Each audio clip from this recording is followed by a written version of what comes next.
Join Master of Menace Remark Maloney and the OG guy being Dude Aiden Maloney as they explore movies, music, food, and nightlife on The Mark Mo Show.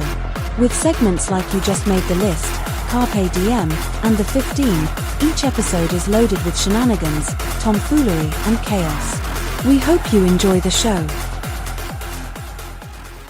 Hey there, everybody. What's going on? Welcome to Season 1, Episode 10 of The Mark Mo Show.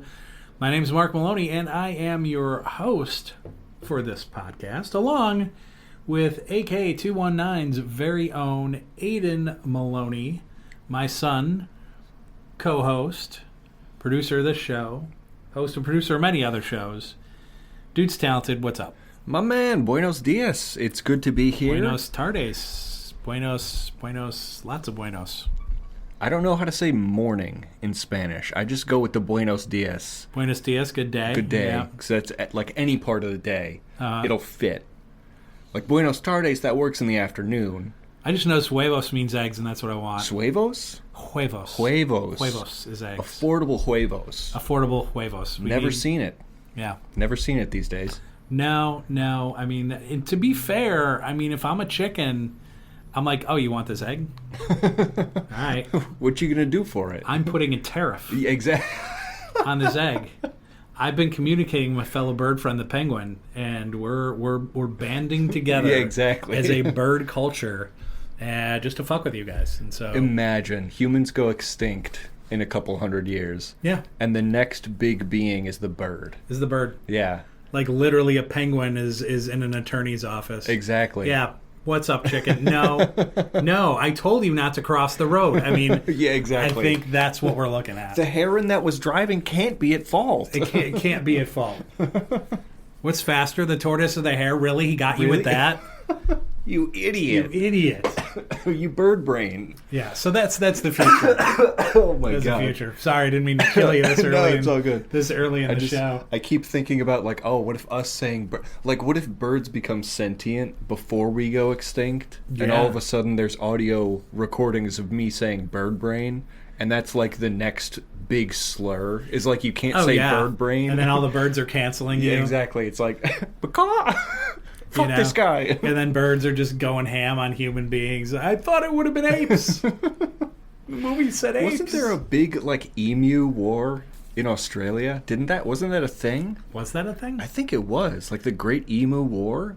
I'm gonna do some live research. Fellow Aussies, if you are listening to this podcast, feel free to hit us up on our socials and let us know about the Great Emu War.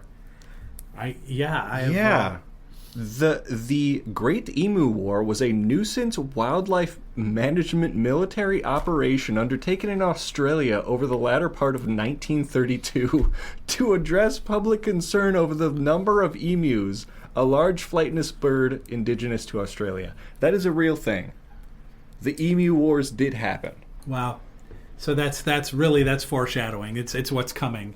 We're gonna have Emu World 2. Yeah. Oh yeah. When animals start sprouting opposable thumbs and they can, like, I'm out. Yeah. I'm like, okay, I see what's happening here. I've seen enough. Yeah, they've seen enough. Yeah. Clearly. I don't blame them. Yeah. Well, hi, we're back. Hello. We tend to go off. Well, if you're a regular listener, you know we go off the highway. Find ourselves in the Badlands and just tell you about it. Yeah, that's what we do. Sometimes welcome. we get back on the highway. Sometimes we don't. We don't have to. No, we really don't. Yeah, we're in one of those dune buggies. We're fit. That's right. We're agile. We are agile. We can improvise. We're capable. Capable. Yes. I like that. Yes, very capable. Well, all I have to say is we produce great content like this weekly on all podcast platforms and YouTube. We'll also have some one-off interviews coming your way. We're going to have one next week, which is great because Aiden and I are going to be busy doing other stuff next weekend. So we're going to have this great interview lined up. Keep an eye on socials for who that interview is going to be with. It's with this amazing person. She's a complete rock star. Friend of the show. Can't wait to chat with her. That's going to be amazing. And you know what? If you like the Mark Mo Show, whether it's the interviews, whether it's our the regular podcast, whatever it is, check out my radio show, After Hours. It's on WVLP.org. That's where it streams at. Your TuneIn app on your handheld device. If you are local, we are here in Northwest Indiana. And most of the people in the world are going to be like, where the hell is that? Well, Chicago, just not quite. Not quite there. Chicago. Yeah. We aspire to be as awesome as Chicago. Yeah. It's like we're far enough away where we're not in corn, the land of corn. The land of corn. Also known as the Midwest. But we're close enough that we get the taste, you know? Yes. Like you could drive 20 minutes and find a Lou Malnati's. You can. Lou Malnati's, Giordano's. Right. Oh. Hey! Oh. But you could also It's a pizza pie. drive 20 minutes in the other way and find some meth houses and corn. And more corn. Yeah. And a lot of corn. So and you, soy and corn. You get Yeah. the best of both worlds. You really do. I don't know if that's really the best of anything the other way. But, that's just me. That's just Personal me. opinions, hey? Personal opinion. Well, hey, there's a microphone here. What are we going to do? Yeah, right. Two white dudes with a microphone. What are you going to get? Oh, opinions. Opinions. You were definitely going to get opinions. My man. Maybe not as many as the boomers. Oh, foreshadowing. Anyway. Whoa. Oh, hey-yo. We'd love our older listeners, so just realize this is entertainment. For entertainment purposes only, Uh-huh. the effects and views of this show do not reflect blah, blah, blah. Right. Legal jargon. Back when they had the Monroe Doctrine and every news program had to tell you before they started spouting opinion, this does not reflect the blah, blah, blah, blah, and they would say it, and Right. then they would do their piece. So you would know, oh, this is the bullshit part of the news. And Right. you would just go on your way Yeah. until, like, sports and weather came on. Yeah. And it was fine. Now all of news is that way. Yeah. And there's no more Monroe Doctrines. I'm sorry, you must have meant to say news entertainment. News entertainment. Yes. That's exactly Yeah. what it is. Yeah. Because it's like you just watch it and you're just like, I'm not sure any of this happened. This is slop. Did any of this happen? Yeah. I don't even know. No. Is that really the orange asshole? It could be. It might not be. I don't know. Oh, boy. But anyway, that After Hour show we were talking about. 2 hours of uninterrupted Celtic punk and alt rock every Tuesday night, 9 p.m. Central Standard Time, Friday, 4 p.m. Central Standard Time. You can also check out the Guys Being Dudes AK219 podcast with Aiden Maloney and a guest host. Occasionally on. Once again, I'm all right. I'm in a mood. I'm in a mood. I'm in a mood. And this is our podcast, so we're going to roll. All I have to say is that when you have the capability to punch in at work, I'm on time, I'm guessing. Certainly. Leave, maybe a little overtime, maybe sneak in a couple of $2-3 extra. Must be nice. Go, I don't know, play a sport Yeah. religiously. Right. Never miss it. Little recreation. Mm-hmm. You know?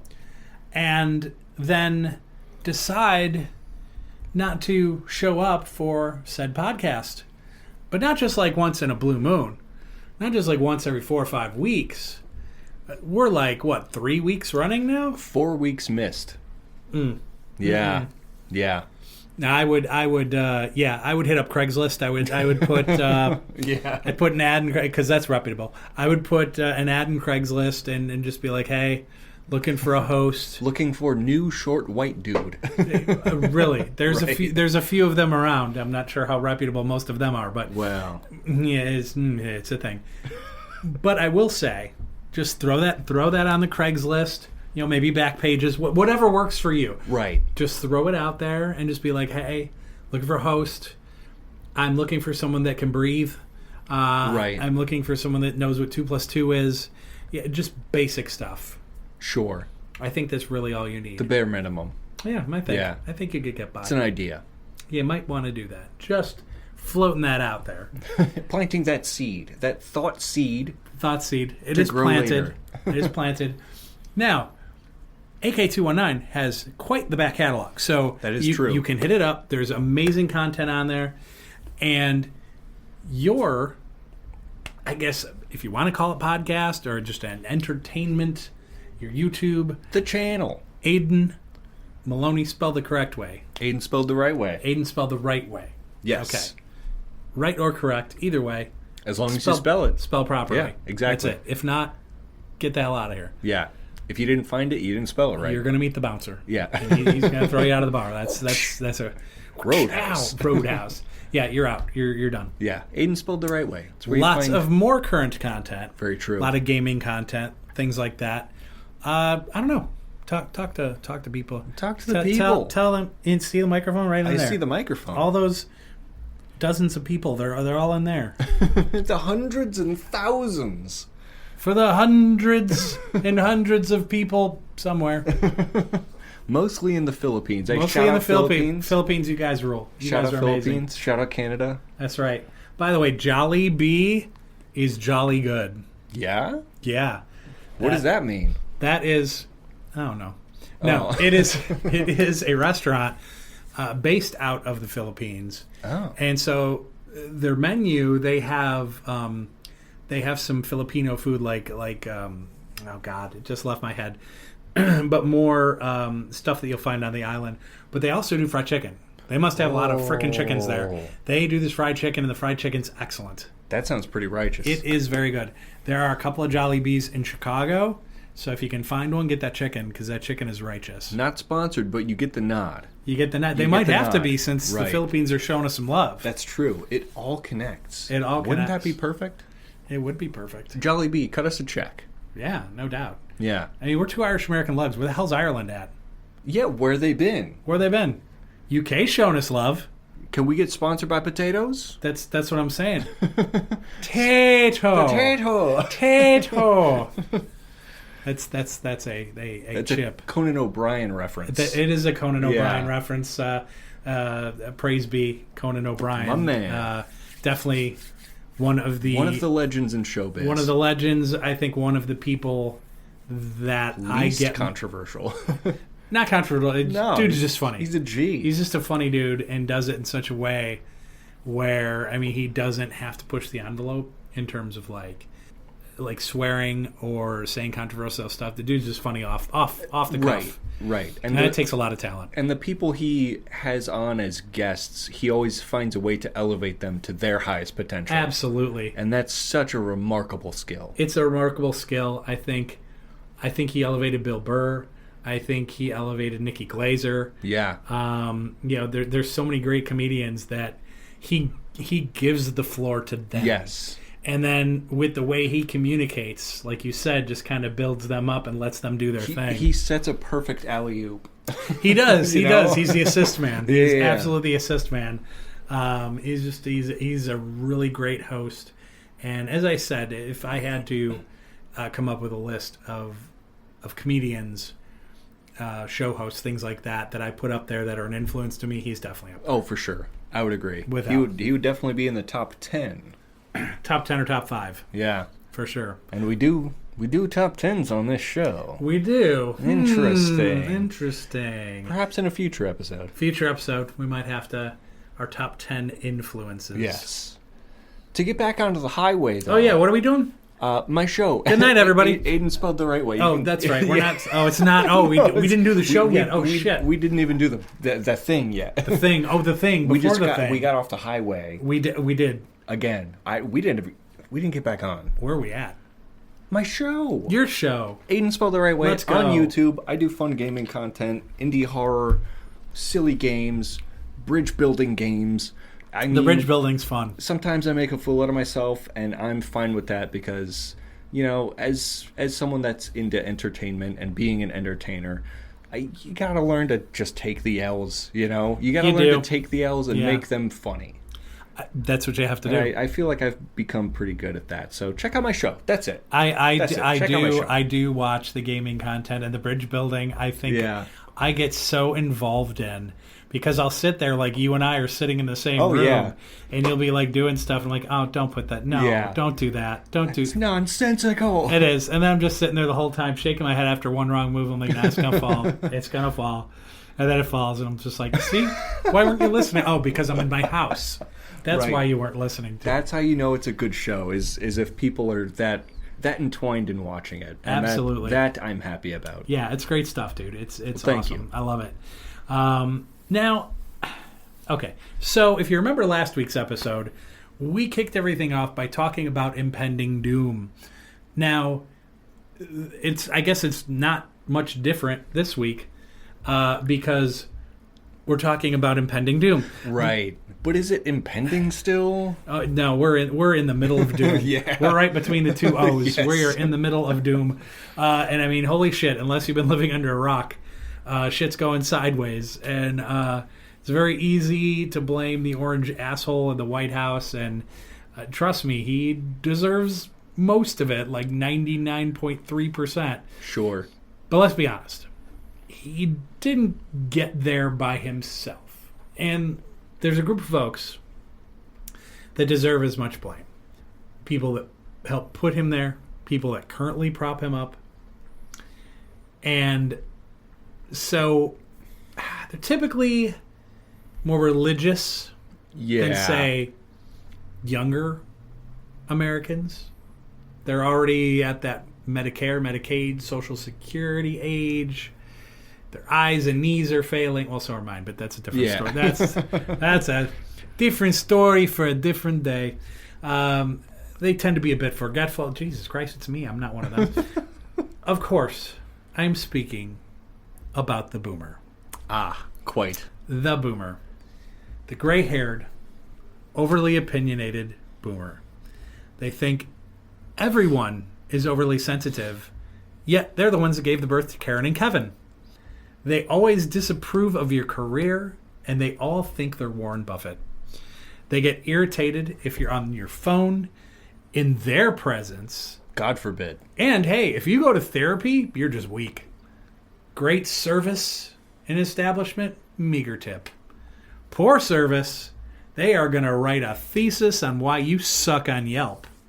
You'll find most of them at some sort of religious ceremony on Sundays. And one place you won't find them is one of those do-it-yourself checkout lines at the grocery store. Oh, yeah. They are allergic to that shit. They do not have much care about the future of the future generations. It makes me want to steal their Social Security checks. I'm not going to lie. I've thought about it a time or two. Felony. I'll just do it anyway. I mean, we got a felon as president, right? So it must be okay. They forever preach about hard work and how things were tougher for them. And if life is tough for you, clearly you just didn't work hard enough. True. Last but certainly not least, more than half of them voted for the guy that is responsible for all of this current global chaos in the past several months and all the tariffs and the last 2 days on the market that have just gone into the shitter. Aiden, Jesus, talk to me, please. Yeah, I want to preface what I'm about to say by saying I am not ageist.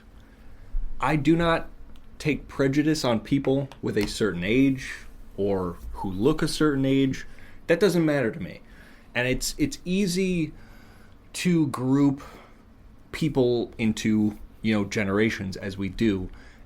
But not every boomer is this way. So if you feel wrongly persecuted by what host Mark Moe said or what I'm about to say, then you're not a part of the group. It's not directed to you. It's not directed to you, but there is a loud majority of boomers who this does apply to. Absolutely. It's not Bernie. No. It's not Elizabeth Warren. There's a lot of it's not Robert De Niro. There's a lot of fine boomers out there. Yes. But I want to say first and foremost to that loud majority of you, you are entitled, rude, religious zealots who have no right to believe that you worked any harder than the succeeding generations. And I'm about to explain to you why that is. Oh, go. Because you had the easiest childhood, young adulthood of any generation in the modern era of humanity. Yep.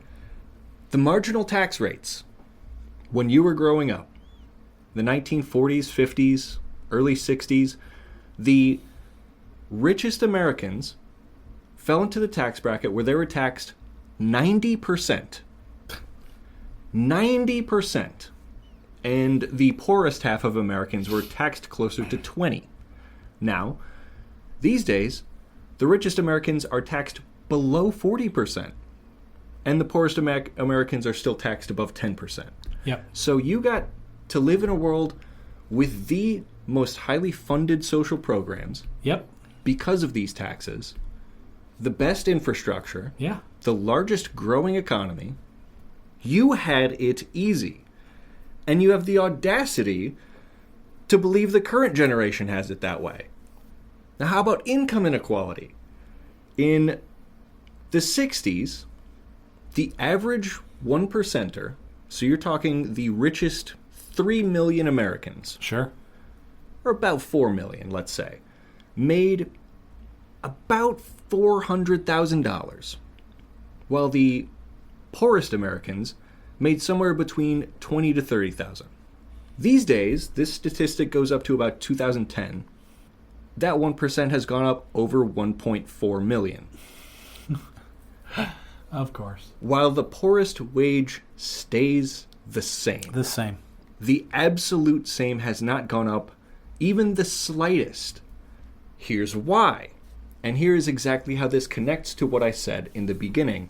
Because productivity and worker compensation had a little split in the 1970s.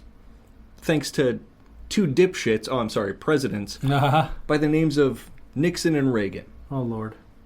So between 1948, you're talking post-war booming economy, Yep. 1948 to 1973, productivity in this country rose 96%. Hourly compensation rose 91%. From 1973 to the early 2010s, Okay. productivity up 72%. Okay. Hourly compensation 9%. Oh, God. You got paid for the work you did, boomers. We're not. Nope. Gen Z isn't. Millennials weren't and aren't. Yeah. Gen X weren't and aren't. And you want to talk inflation too, because I haven't touched inflation quite yet. Let's talk price changes just over the last 2.5 decades. Right? Hospital services up 200%. This is all adjusted for inflation. Okay. So you're talking inflation plus over 200%. College tuition, over 160%. You're talking housing, 80%. Plus 80% on top of inflation. New cars, plus 10% on top of inflation. You got the cheapest cars, Yeah. the cheapest housing, the cheapest education, on top of the social services, on top of the high wages, and you have the audacity to claim the opposite. Minimum wage in the 1960s, adjusted for inflation, about $13 an hour with those reduced prices. Right. Minimum wage today is still the same as it was in 2009. Yep. $7 and a quarter. That's... You can double that $7 and a quarter and you'd still be making a poverty wage. Yeah. Still, on top of that, to loop it fully back around to what you were saying, how this dog shit rapist, orange piece of shit got into office, Yeah. not once but twice. Twice. Let's look at some leans, some left-right leans. Okay. Baby boomers, 31% full right lean, Yep. 17% left lean. The remaining percentage is either moderate or independent.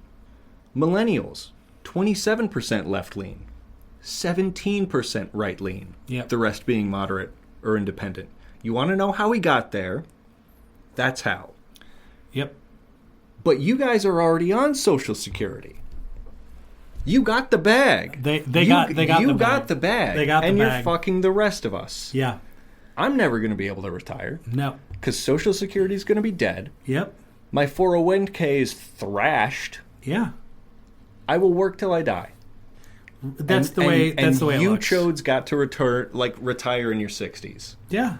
You got the bag and said, fuck the rest of And you. they were the ones, once again, and I know we didn't really discuss this, but the boomers are the ones that bought their homes in the 1970s and the 1980s.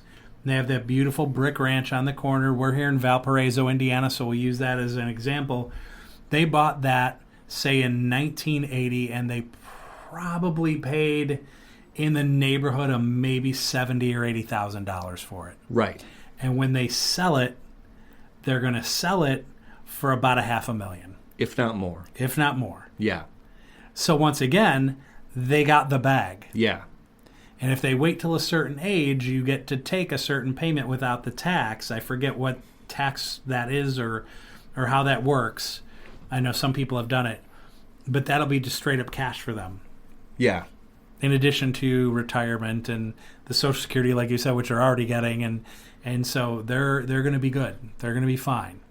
It's the rest of us who can't afford these $500,000-$600,000 homes that are going to look at things when we're 60, 65, 70 and like, oh, shit. Okay. Well, I guess I'll just keep working. Right. Yeah. Floating off with the life raft while the rest of us are drowning. Oh, yeah. And you still have the audacity to look back and laugh. Yep. Is the craziest part to me. It is crazy. And that's, like I said, that's not every boomer. No. That's not every boomer. And there's a handful that are even friends of friends of mine. Sure. Oh, yeah, no doubt. Family friends even. And they get it. They understand. They're even in the same mindset of, oh, well, I'm not one of those boomers. And I know. I hear you. Trust me, I hear you. But it's insane that the loud majority is exactly like that. It is, right. I mean, it is. And it's kind of disappointing. And I feel like they just didn't learn enough from the greatest generation, which were their moms and dads, which they should have learned some shit. Because if anybody went through shit, it was that generation, and they were the ones that built this country that the boomers thrived off of, set it up for them on a golden platter. Right. To which they turned around and said, screw the rest of them. Right. You know, this. And this, also, one thing we haven't touched on, is this is mainly directed towards white American boomers. Correct.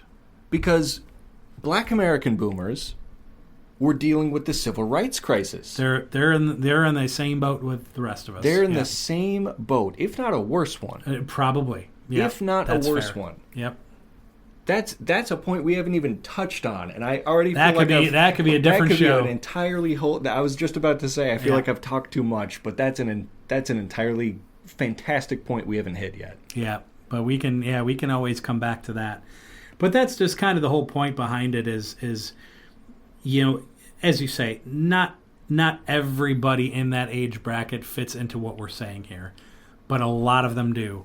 And just as a perfect example of how fucked up things are, and we already talked about Drumpf and everything he's doing, look at Congress, the Congress that's allowing him to do it.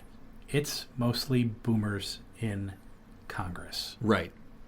So when you say, oh my God, this government, they don't do anything and blah, blah, I'm like, well, look at the Supreme Court, look at Congress, it's a bunch of old people. Right. And it's like, you know, the last few presidents have been so old, and I think, man, I remember my dad when he was 70 and 75. No way in hell he's being president of the United States. What the hell? Right. What are we doing? And once again, it's not that they're not capable of thought or they're not capable of doing things. This is supposed to be one of the most stressful jobs in the world. Right. That's my point. I mean, shit, I'm 50 and I can't. I look at that job like, holy shit, man, I'd be dozing off in the middle of the day. I wouldn't be able to sleep at night. And, right. You know, and so that's a big part of it, is that I think a lot of these people, thank you for your service. You know, go watch Matlock. Go away. Go eat it at a breakfast buffet somewhere. You know, go to the really cheap ones in Vegas. Right. With your friends, go play some fucking bingo and Keno or whatever the hell it is that you guys play. If you have the audacity to set a minimum age for certain government jobs, there should be a maximum age, which is the retirement 100%. age. Yep, if there's a minimum, there should be a maximum. I absolutely agree. Yep, no doubt about that. And I don't know what that age is. I'm going to say, how about the age where you can get Social Security? Right. Yeah, once you're eligible, Go retire. Go sit on a beach. Okay? No more insider trading. Nope. No more fucking future generations. Go away. Yeah. Sell that $600,000 house and go sit in a cabin somewhere or in a condo or eating soft white rice in a fucking retirement community or whatever the fuck it is that you're going to do. All I'm saying is you're fucking up my vibe, man. Yeah. And you need to stop. And I'm just as critical of my own generation. And I feel like Gen X should have grabbed hold of this fucking situation by now. But here's the thing. And it may be up... Well, it's not going to be up to millennials because they're worse than we are. It's probably going to be up to Gen Z at some point. But like with the Gen Xers, and once again, some of this stuff, is generalization, and we get that. Certainly. But like a large portion of the Gen Xers, and I know some are very successful and all that kind of stuff, but we're kind of we don't give a shit. Right. Like we have checked the fuck out as a generation. Yeah. We are generation check the fuck out. That's what we've done. We're just kind of in the bathroom and like, yep. Oh yeah, that's us washing our hands of all of this. Yeah. Like we just want to keep working, hoping that there's a little couple of breadcrumbs at the end of this fucking road when we get there. Right. Which there probably won't be. But so then that leaves millennials and Gen Zers, and millennials are almost as bad as the Gen Xers are. And with them, they're just like, we care about us. That's like the millennials are just like, shoo.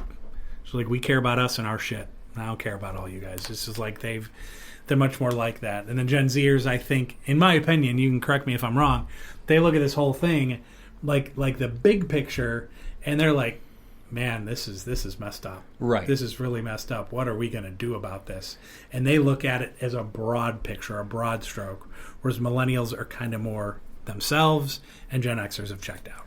I would agree with that for the most part. I feel like the issue with Gen Z, being a part of it myself, the issue with Gen Z is that there is a small percentage, I want to say maybe a tenth, that chronically online, incel, hyper right-wing, Andrew Tate cock-sucking losers. Right. That is a part of Gen Z. Sure. If we're talking generalization, that has to be a part of it. Where I want to say the majority of Gen Z is, woke to the bullshit that's really going on.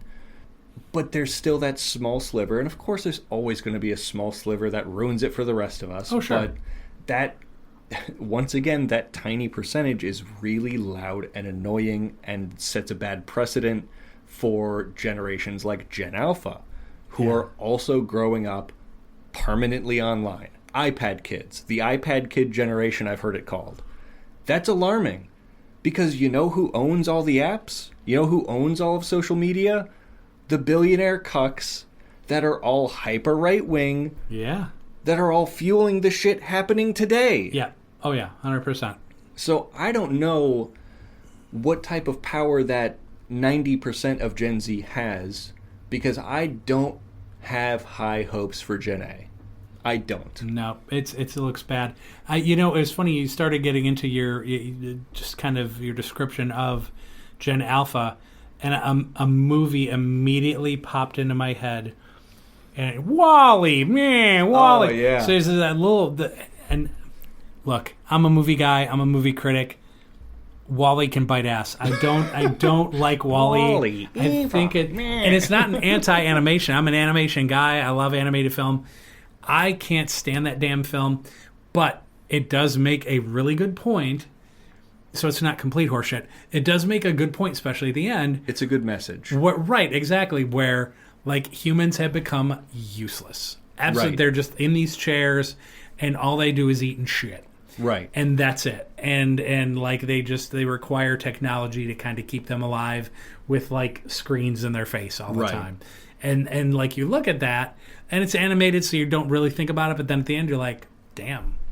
Okay. Right. Yeah, that could be real. Even that picture of that useless human society in Wall-E, of humans eating, shitting, whatever else being floated around on these chairs, that's still, in my opinion, that's still a utopia compared to what I see as the future of private equity firms buying up, eating everything, destroying the last semblance of working class rights that we have, union rights, etc. The future of the working class is so much more dire than even Wall-E looks in the end. Yeah, for sure. Yep, I agree with that. And that's the disturbing part. That is a disturbing part. And I know we could go on tangents here, and we're going to keep going with our show, but you had mentioned private equity companies. I look at companies like Joann Fabrics and Hooters and companies like these have been bought up by those companies that throw all their bad debt on it and then wait for them to fail and then claim bankruptcy. Right. And they just keep doing that shit. And it's unbelievable. It's just like, oh, man, I didn't know Hooters was doing that bad. They weren't doing that bad. They just saddled them with a lot of bad debt. That's what they did with Joann Fabric. Joann Fabric was around forever. What do you do? We sell cloth in yarn. Right. But they've done it forever, and they've been fine. Yeah. Until... private equity. Yeah. And in a weird way, GameStop is the only one that keeps flipping them off. Like, nah, we're going to make it in spite of you. Yeah. And I almost love them for that. In a way, I agree. In a way. Oh, yeah, for sure. Like, I would buy all the GameStop stock. I really would. To the moon. Yeah, right. To the moon. Anyway, I think we killed the boomers, so I don't think there's any left. Oh, no. Oh, no. Anyway. We did. Verbally. We a verbal assault. But yeah, I mean, but it's you get our point. And if you kind of fit into the descriptors that we gave, then it's directed to you. Yes. Take a moment of introspection, look in a mirror, reflect on why. It's not even a text. We're literally describing, bringing you points of fact. Yeah. Documented points of fact. And if you feel targeted by that, take a moment to reflect as to why. Yeah. If you feel wronged that we're bringing up facts about you, maybe you're part of the problem. Yeah. Then this was towards you. Right. Yeah. But Bernie, not you. My man. My man Bernie, you're good. De Niro, you're a G. You know, there's a lot of other good older people out there that kind of get it. I wish more would. But at any rate, that's just kind of where we're at. And with everything that's happening, as I've said, it's very easy to blame it on one guy, and we often do. But he's there because of a lot of other people his age. Right. And that's the point. True. All right. Well, how about that for an opener? True. That opening dialogue got me a little riled up. It did. I got fired up. I'm wide awake now. I think I need to calm down a little bit. Something Irish up, I think is what it says. Get your Irish up, yeah, for sure. We're going to have to maybe get some indica. I mean, no, we can't do that. We're in Indiana. No, we just have to go to a different state and give them our tax dollars. Right. We're surrounded by states that are like, yeah, we're good with that. Yeah. Indiana, right, we're making money. Indiana stan? No. Nah. No, that's fine. Anyway, long pause. Every once in a while I need a long pause. But we are going to take a quick break, and when we come back, a little Carpe Diem for your enjoyment.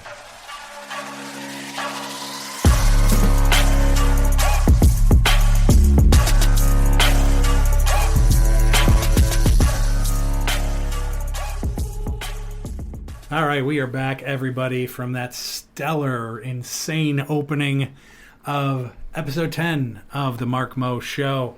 And we are now on to Carpe Diem. That's right, you beautiful folks, even the older ones, send us your DMs, and we read them on the show. And if you have a question, we might answer it. We might not. We might. Right. We say that because legally speaking, we're not obliged to. That is correct. The whole thing about like the views and blah, blah, blah of this show don't reflect, but it's the same thing. Same deal. Same thing. Just legal jargon. Mm-hmm. Don't worry about it. But do send us your Social Security card, the physical card. The physical card. To our P.O. box, and we'll send you back a photocopy for your convenience. Yes. And if you send us your actual Social Security payments... My man! That's it. That's all I got. That's all. Just send them. Send them to me. Please. Just do it. Yeah, I will take good care of them. What's the worst that could happen? No, it's in good hands. There's no cons. I see all pros. There are no cons, all pros. And guess what? When you give that money to me, I'm not going to tariff you. So there you go. What a bonus, right? My man. What a bonus. I won't tariff you. That is so... It's so refreshing to hear, actually. Isn't it? It really is. I won't tariff you. God, I wish.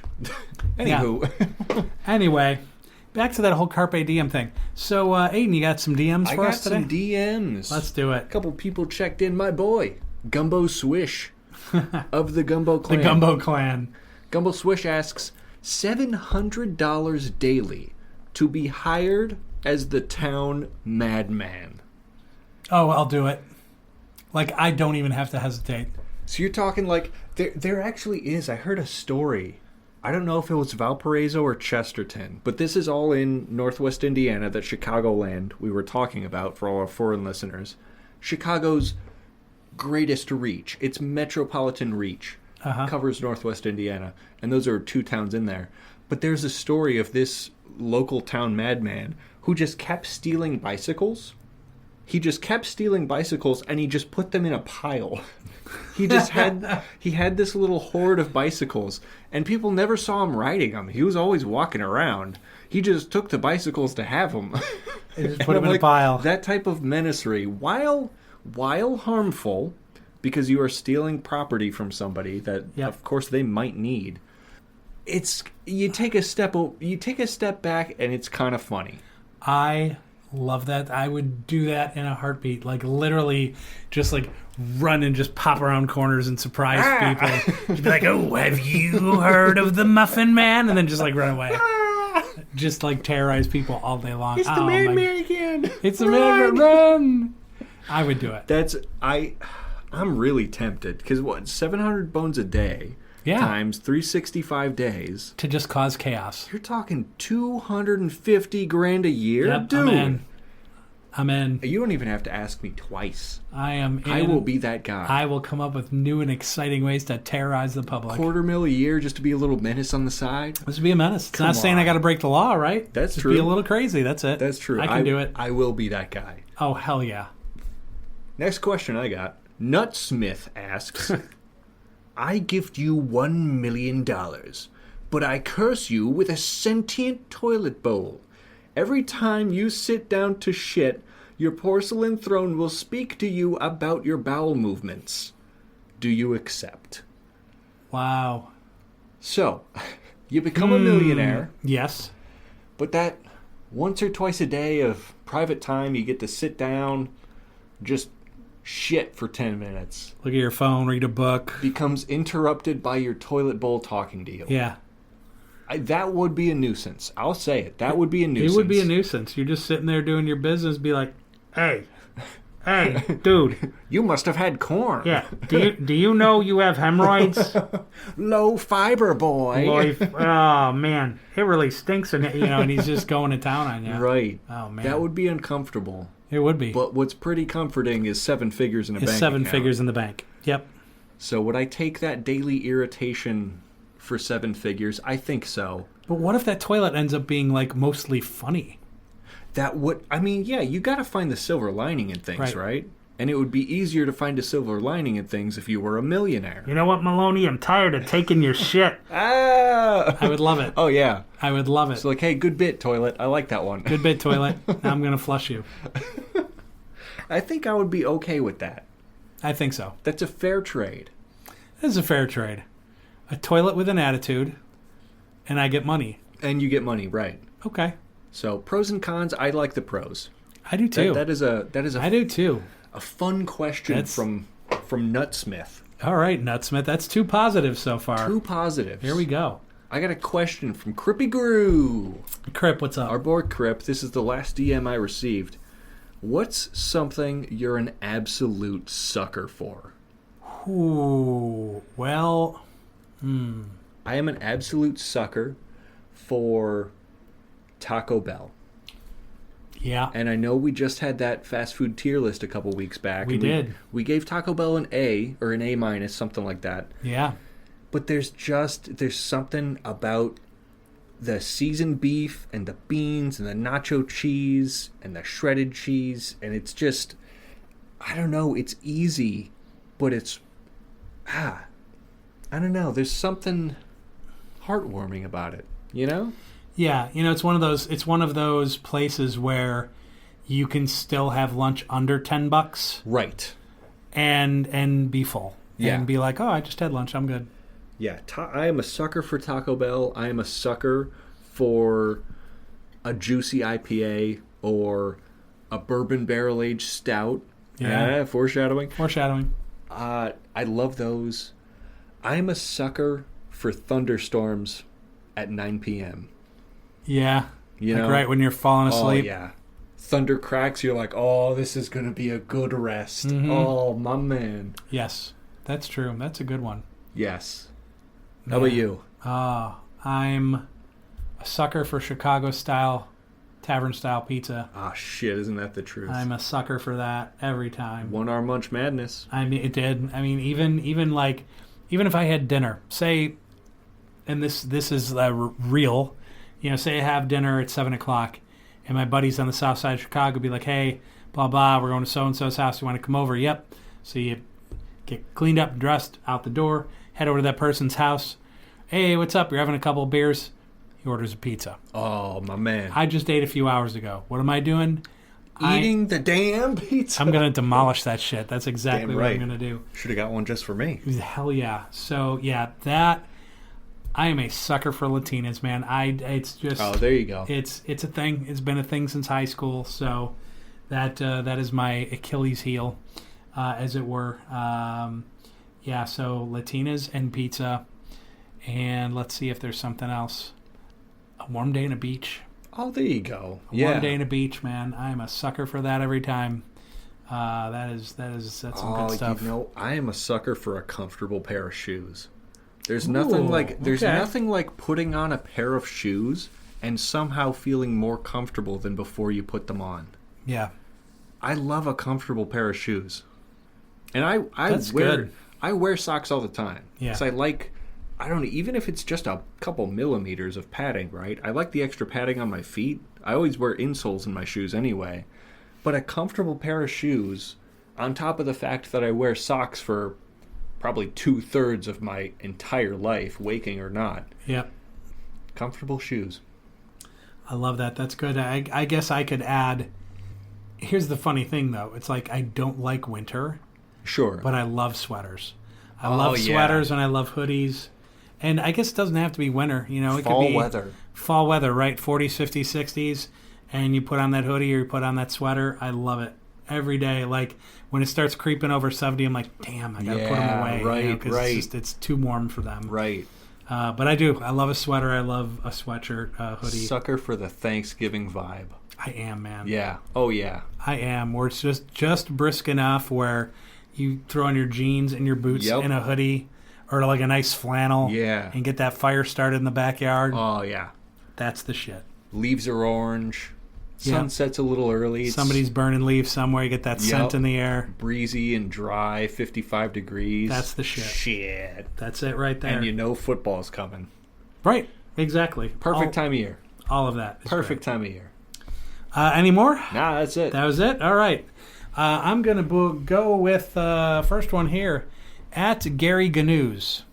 Gnews. Hi, guys. Remember that skit from The Great Space Coaster? No Gnews is good Gnews with Gary Gnews. I love that skit. By the way, what the fuck is a GNU? I don't know. Gary, Gary, I'm going to need a hint of what's in your mind. Well, first of all, I do remember the show. If you partake in the herbal supplement, so to speak. The devil's lettuce? The devil's lettuce, yes. They can't. You should watch The Great Space Coaster. Gen X, you're welcome. We did do some good things. The only thing coming to my mind is MST 3000. Yeah, I did. Well, you're welcome for that one too. Yeah. That one's pretty genius. I think a GNU might be like a wildebeest looking thing. I think it's GNU. I think it's like a fucking wildebeest kind of thing. At least that's what he looked like. That's what the character looked like. I don't. Aiden's doing some I'm doing research. some live research. Yeah. GNU, Uh-huh. I guess, is a nickname for the wildebeest. Oh. But GNU is a type of software, GNU. Well, I'm sure that wasn't it. So yeah, if you're a nerd, Nerd. If you're a nerd, you probably know GNU, GNU rather. But yeah, I guess it's just a nickname for a wildebeest. Oh, okay. Or So I was right with the or wildebeest antelope, reference. rather. Yeah, okay. sure. Every once in a while, I pull the seat. So, just a morsel of knowledge. Comes out of the hard drive. Like, I could put my car keys on my dresser, and I wake up in the morning, I'm like, oh, where are my goddamn car keys? And I sit there and look for them Yeah. for 20 minutes. I'm like, oh, they were on the dresser where I put them last night. And then I can pluck something like that out. I plucked this out. We're off the highway again. Oh, do I tell. plucked this out. Last night, I'm sitting at B-Dubs. That's like my away from office. And I'm sitting there, and I'm working on some content and doing some stuff. And these dudes are sitting next to me. And Radar Love comes on the jukebox, but it's not the White Lion version. It's the Golden Earring version. It's the older one. And this younger guy's like, oh, man, it's a great tune. And I'm like, oh, yeah, it's Radar Love by Golden Earring. And he's like, oh, yeah. I'm like, yeah. And he's with this older guy, and he's just like nodding his head like an approving my comments. Good. And so then he's like, wow, that's really awesome. I said, yeah, as a matter of fact, there was a remake by White Lion in the late 80s. I said, that one's pretty good, too, so you should check it out. Oh, man, I'm going to. So, like, he's taking notes. No and he's kidding. putting them in his phone. He's like, man. And so he looks at me. He's like, yeah, what year is that old one? And I looked at him. I go, 1973? 1973. I pulled that shit out. I lose my glasses for half my a day, God. and I can pull Golden Earring 1973 out of my head. I think my hard drive's broken. Is Yeah. basically what I'm saying. No, I understand. To be able to pull that nugget out. Yeah, I can lose my phone while it's in my hand. Oh, dude. But I will forever know that both Mario and Air Jordan 1s came out in 1985. I love that. I love that I so totally much. understand. At Rainy Day Funds, sup Mark Mo Show. I manage a couple of hundred of portfolios, mostly for middle-class workers. Ruh-roh. Their 401ks are only worth about 301k. That's funny. Tell me about it. These days, and I hate to be the bearer of bad news. Should I quit my job before they come after me with a pitchfork? Oh, man. Well, first off, it's not your fault, Rainy Day Fund. That is true. You're trying to make them a little bit of cash. I wouldn't quit your job. And, of course, you hate to be the bearer of bad news. Sometimes I feel like that because my job is literally delivery. I deliver products to people. So, the whole thing, like, don't shoot the messenger, don't shoot the delivery man. I actually feel that sometimes. So don't be that guy. You keep your job, keep your money. But I am mad about my 401k crashing. So I watch your back also. Because I'll find you. Yeah, oh, for sure. I know people. Yeah, I do too. If they'll find you. Mm-hmm. We'll find you, and we'll store your mother. Yeah, we'll store you. We'll store you. We'll make an exception. We'll make an exception. Mr. or Mrs. Rainy Day. Rainy Day. That's what we're gonna do. Bonsoir, Rainy Day. You chode. At Blacklisted Bobby. Hi Oh. guys, love your podcast. Thanks. Some advice, if you please. Okay. Recently, a group of friends have stopped hanging out with me. They're excluding me in things we used to do together. I don't know what the heck is going on. Do you guys have any advice for me? Ooh, Blacklisted Bobby. The username makes sense. I understand. Oh, boy. I would just kind of open a line of communication and ask why, first and foremost. Yep. And if that communication goes unanswered, I would just say, perhaps maybe you guys weren't that tight after all and you need to find new friends? Yeah, that could be. Or, Blacklisted Bobby, maybe you did something to get blacklisted. We don't know that side. Yeah, we're surface level. We only know surface level things here, Bob. Okay? Yep. So, I don't know. Take some time to introspect, but also take some time to communicate clearly. You know? Mm-hmm. You got to have your feelings heard. And if they don't validate your feelings, as they should, Yeah. then move on. You dig? I would do that. If it's a group, I would pick the one person in that group that maybe you are tightest with. And here's the mistake, right? Because we just talked a little bit about how people are way into their phones and their iPads and their iRacks and everything else, and talk to them. Like, if you know a bar that they're at or a place that they work or just some place they hang out, a coffee shop, whatever, go there. Go there and get in their face and just be like, hey, what's going on?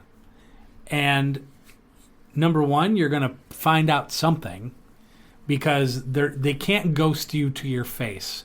The people that are cowardly enough to ghost you on socials and stuff like that, they are too cowardly to do it to your face. That's true. So you're going to learn something. So I would bring it up to them right to their face and just be like, hey, what the hell's going on? What gives? And that person is going to tell you something. At least give you some information. Now, if you don't like the information or you think that person's being an asshole, I got news for you. Fuck that group. True. You don't need them. You don't need them. Ski-daddle, brother. Think of the groups you had when you were 6 years old. Think of the groups you had when you were 12 and when you were in high school. Make a new fucking group. Right.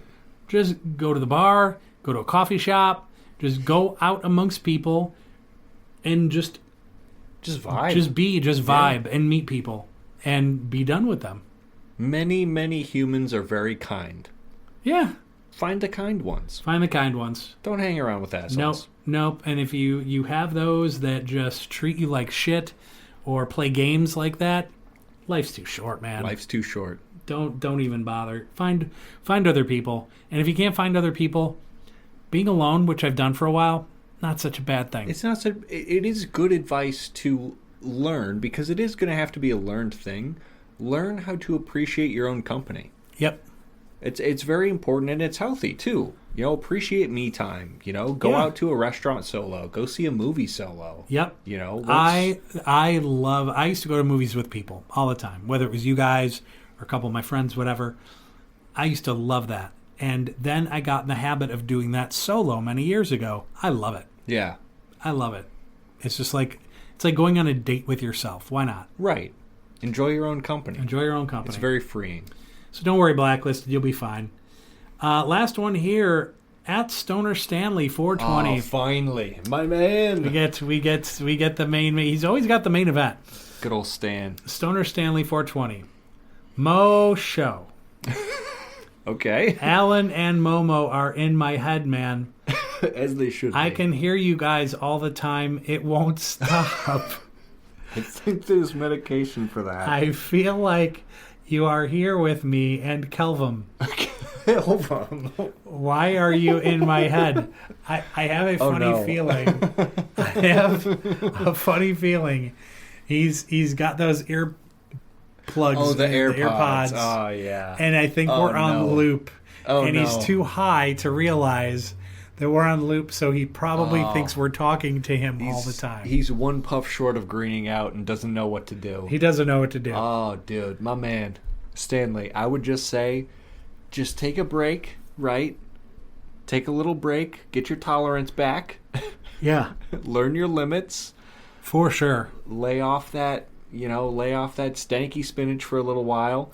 I think there might be some stuff in that stanky spinach. Yeah, I was going to say, if this is the first time this has happened, someone may have laced your batch. It's possible. You know, those brownies may not just be weed brownies, you know what I'm saying? Right. Just take her easy, okay? Go to sleep. Go to sleep. Fixes everything. Go to sleep. Right. You know, and who knows what you got, you know, whether the sticky icky maybe you got exactly. You know, chlamydia for the 5th time. Who knows? I mean, I remember that one batch he had one time. What does this tongue do? And he smoked that stuff. Oh, yeah. Yep. And remember, he walked around holding his tongue the whole night. Right. What does his tongue do? What did the tongue do? What did that? I'm like, I get the name please. Now. I understand.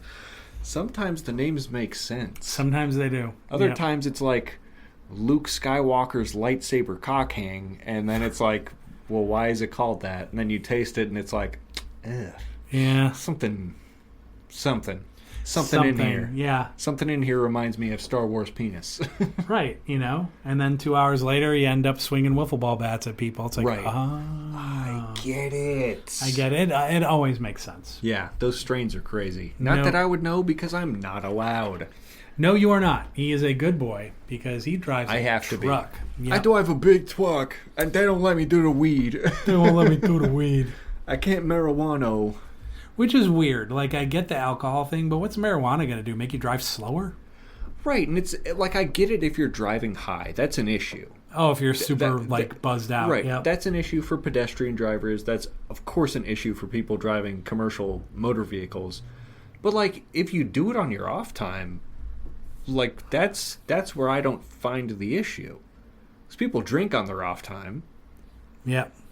I don't know. I don't get it. Which is weird because I think of truck drivers, and not to single you out by any stretch, but I'm thinking even back in the past where you would have semi driver kill school bus of 12 kids, right. because he's been sitting there driving all night and he's hopped up on uppers and stuff like that. Yeah. And it's like, yeah. all right, these guys are on crank and they're uppers and because they're driving Just all to the time drive, and they just right. got to stay awake.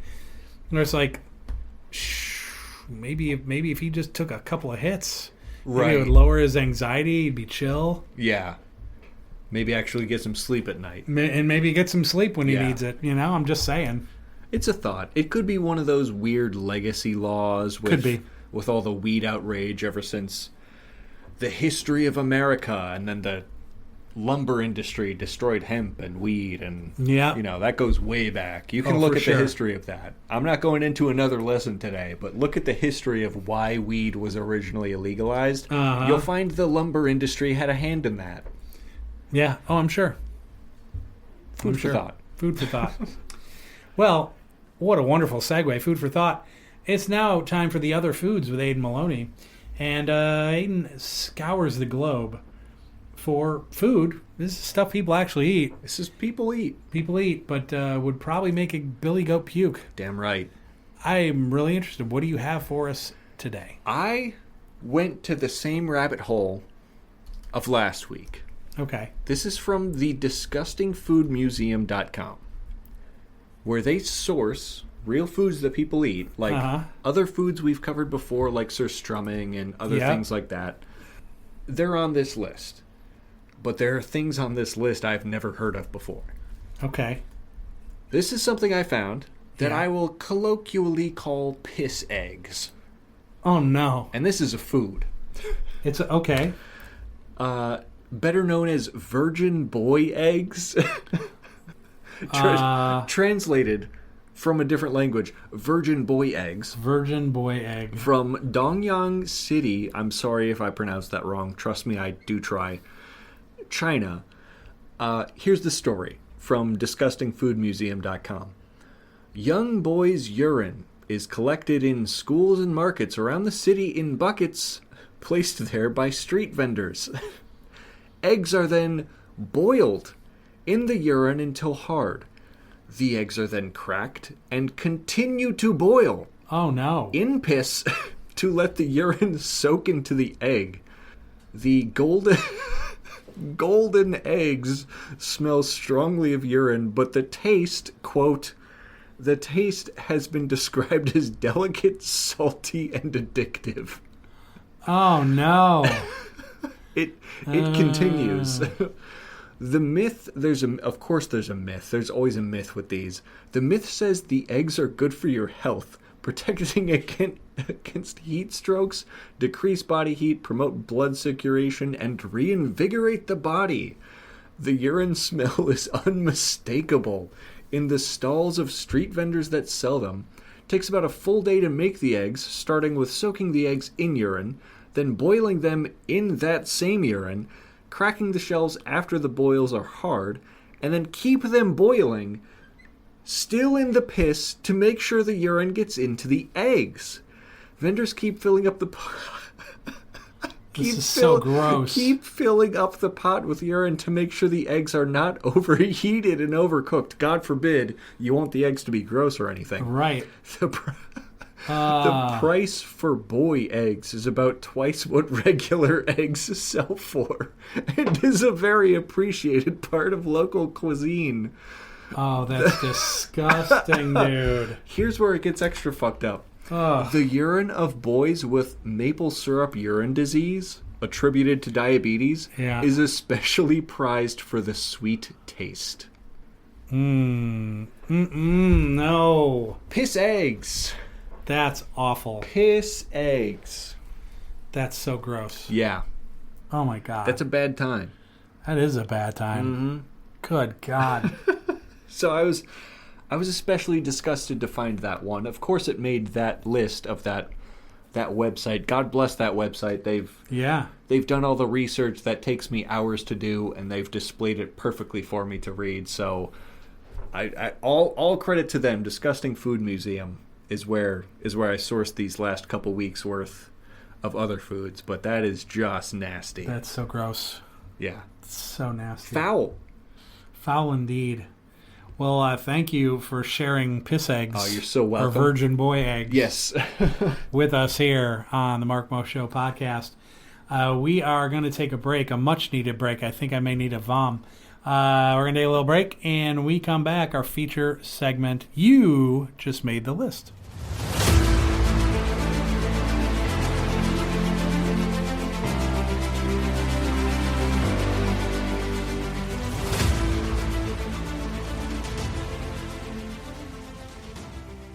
All right, we are back for our signature segment on the Mark Mo Show. It is You Just Made the List. It's a list. Thanks. No, but anyway, are there rules? Oh, no, there are no rules. Well, technically one, and that is that there are no rules. I like that rule. We do a list, 10 through 2, with our big number 1 reveal at the end.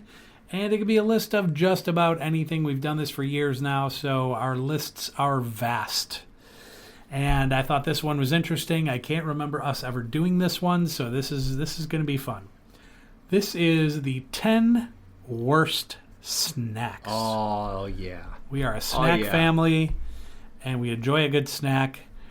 But because we enjoy a good snack, we've had some bad snacks. That is true. So we are going to run through this. I'll start with mine. Number 10, baked potato chips. Now, ooh, something about them being in the oven, hey? Now, look, don't get me wrong. It is a healthier version of said potato chip, but they are not your old school Ruffles or Lay's or Pringles. They're just not good. Yeah. They're not good. And usually undersalted, too. And it's just like, what am I eating?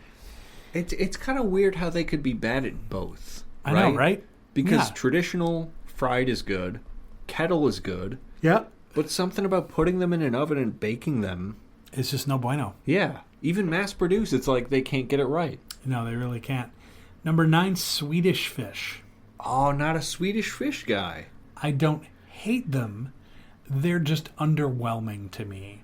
Sure. It's just like putting nothing in your mouth. I've always attributed them to the color red because the flavor doesn't say anything. It really doesn't. It tastes like red. It tastes like red. Yep. And it gets stuck in your teeth, which is a minus. And that's stuff. I hate stuff that gets stuck in your teeth. Oh, I agree. Number I never like dots. Yeah. You know? Fuck dots. Fuck dots. Sorry, go ahead. Oh, wow. That's going to be that. We're an hour in. Man, we're like, it's going to be dots. that show. Nah, it is that show. Sorry, you're number 8. Number 8, Marmite. It is Australian, so for our Aussie fans, you're probably like, I can't do the accent, but yeah, they're probably... Is Marmite Australian, or is Marmite the UK version? Because Vegemite, I thought was Australian. Vegemite is, yep. So is Marmite the UK one? I think you're right.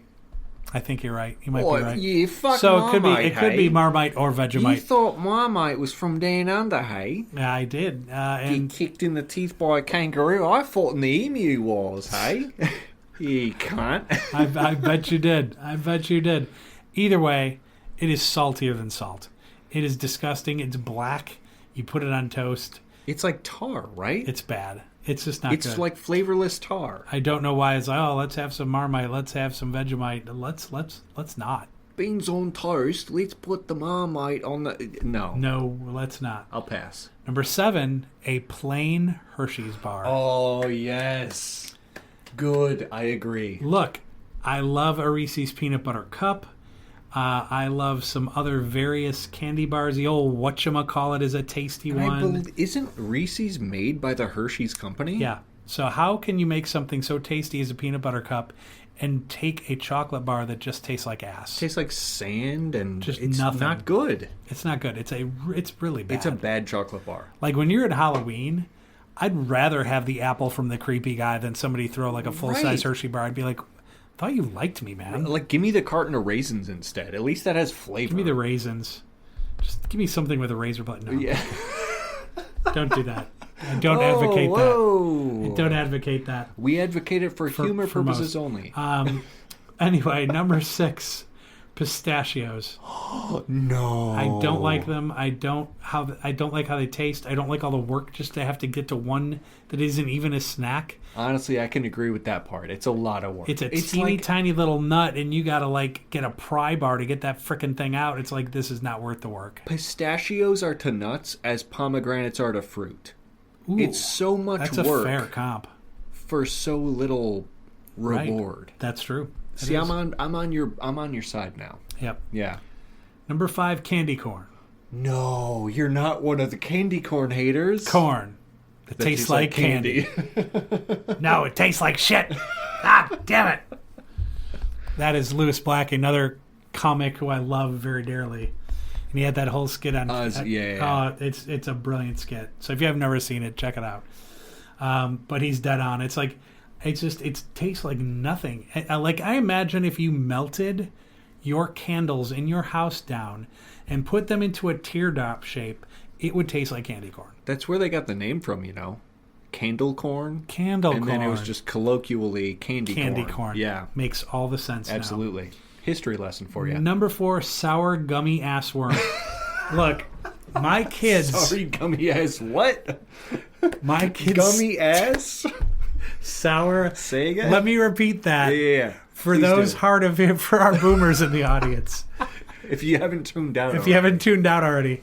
Sour gummy ass worms.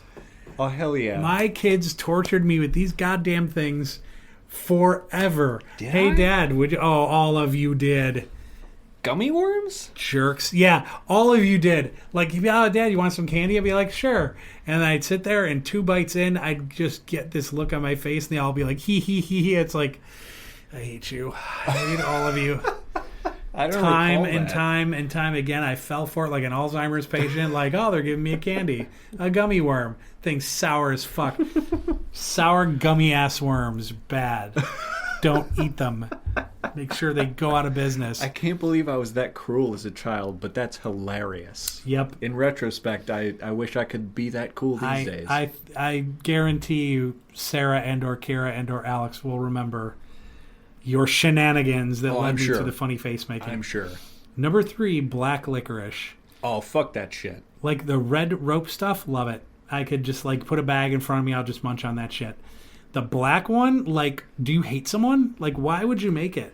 They make teas that have black licorice Oh, flavor. why would you do that? They're heavily medicinal and they actually help with colds and stuff. Yeah. I can't drink them. Nope. Like, fuck it. Let the flu take my life. I cannot. No. Same thing with Jaeger, right? Because Yeah. Jaeger tastes like black licorice. Yes. And it's gross. Yeah. People, oh, Jaeger bombs is like, No. no, let's not do that. What's ever. wrong with you? What's wrong with you? When did Jameson become a bad thing? Just give me a shot of that. Always. Number 2, cotton candy. Now, I've had a discussion with people recently on cotton candy. Ooh, really? Oh, you dislike cotton candy? I'm like, yeah. Take cotton candy, which like it's on that little stick fucking thing, right? Spool or something. And with luck, it'll stay on there. Really doesn't usually. And you got the little thing, and it's like you eat it. Here's the thing. If you had a big bowl of water and you dipped it in, it would be gone in 2 seconds. Yes. Just gone, and you're left with this liquidy sugar mess. Yeah. It's gross. I don't like the consistency, and whether you get the blue or you get the pink or any other color, it all tastes the same. Right. Ass on a stick. Yeah. It's like a pixie stick grew up to be a fluff ball.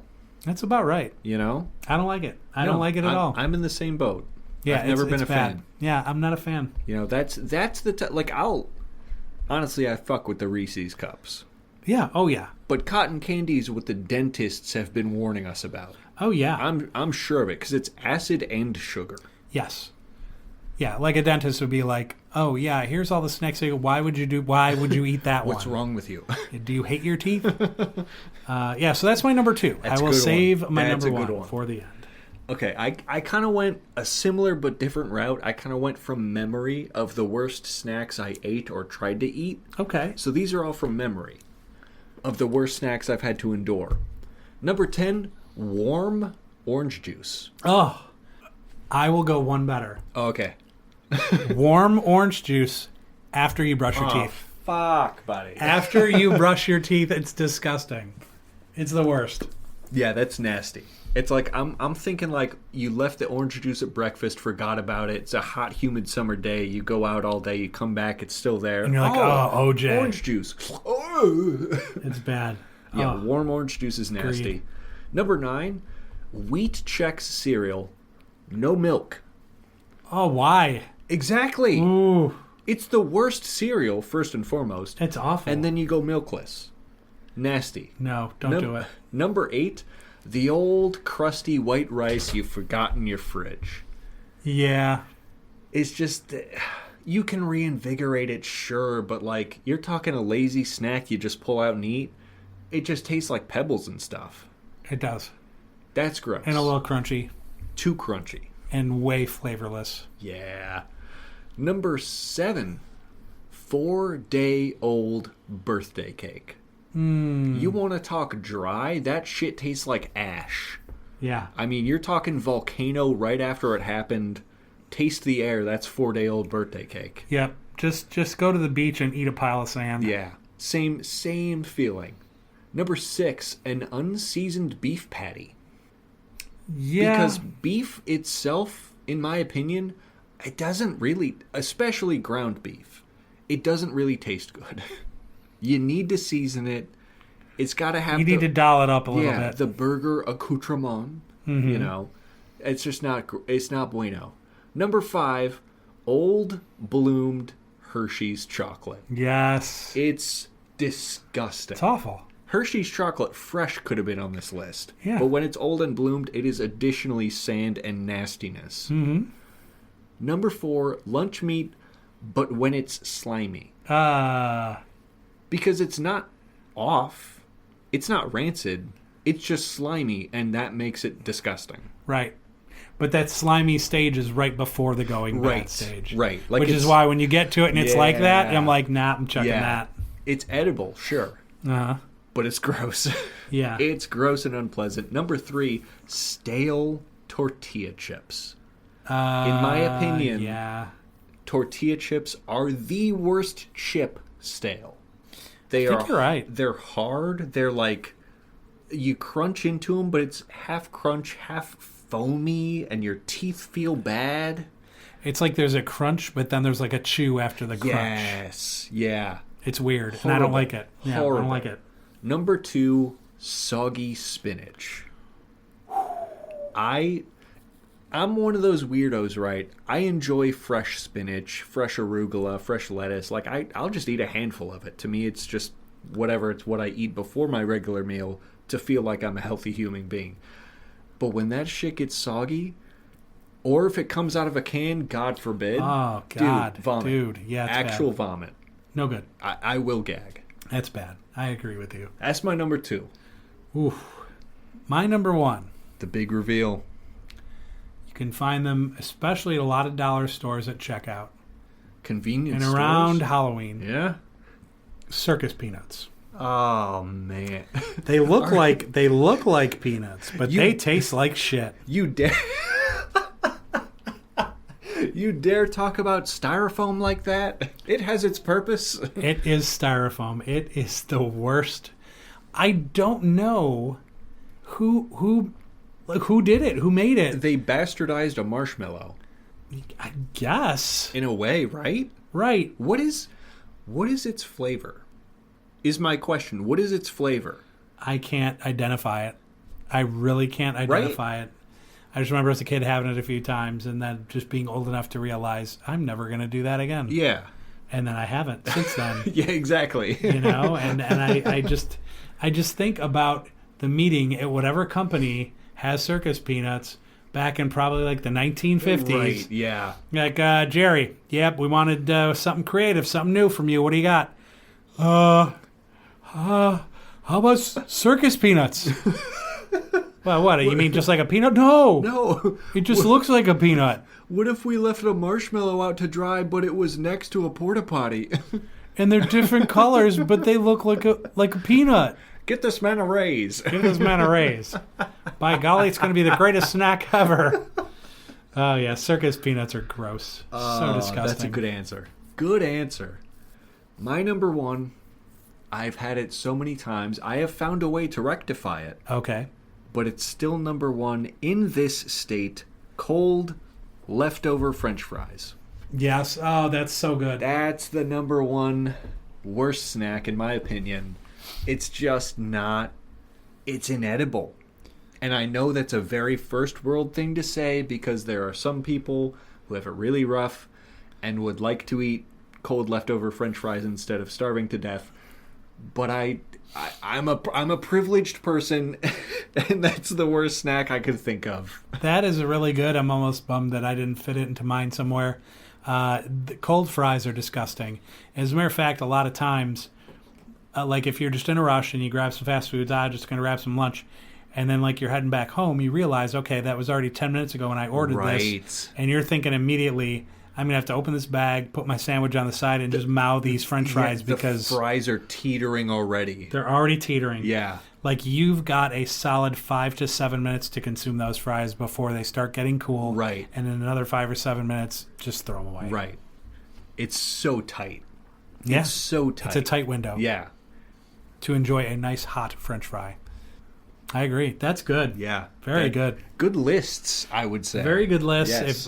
We always throw this out there. If you have something maybe we missed that you find absolutely disgusting, throw it on the socials. Let us know. Let us know. We'd love to hear from you.